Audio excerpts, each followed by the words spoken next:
Trump went on to talk about the internet and social media and how the digital age makes it easier for those with extreme views to connect with each other.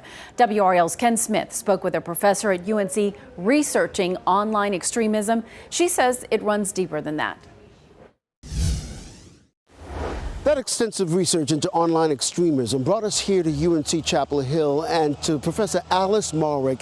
She says the mass shootings over the weekend are the result of more and more primarily young men turning to the web to act out their frustrations. Have you seen an explosion in online extremism in recent years?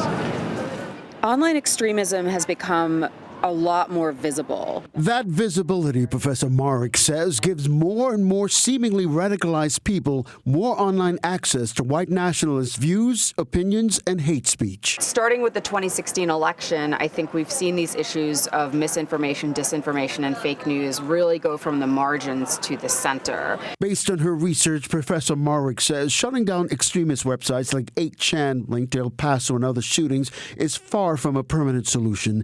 She says these aren't sites that can be regulated like Twitter or Facebook. They don't have advertising. They're not accountable to shareholders. They don't have the types of pressures to cut down on extremist content. Professor Marwick says it could be a time to start de-radicalization programs similar to the ones that target extreme Islamic and Muslim groups. How can we provide young people with positive opportunities, with other forms of rhetoric that allows them to feel prideful in themselves other than white supremacy? Marwick's research continues here on the campus of UNC Chapel Hill with the launching of the Center for Information Technology and Public Life. She said the research will include social media, fake news, misinformation, disinformation, how all that fuels online extremism and its impact on democracy.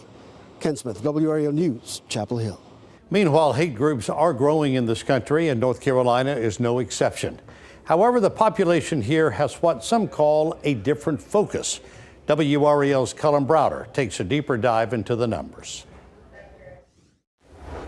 The Southern Poverty Law Center has been tracking hate groups across the United States since 1990, and the latest numbers reach an all-time high. The center reported 1,020 hate groups nationally in 2018, a 7% increase from the year before. White nationalist groups jumped 50%. Okay, let's concentrate on North Carolina, with a reported 40 hate groups across the state. That's a 25% increase from the year before. It's interesting to note that the formation of black nationalist groups accounted for the largest increase. The center identified a range of hate groups in North Carolina, including the KKK, anti-Muslim, anti-immigrant groups, neo-Nazis, and again, those black nationalist organizations. Cullen, thank you. Coverage of the mass shootings continues on NBC Nightly News.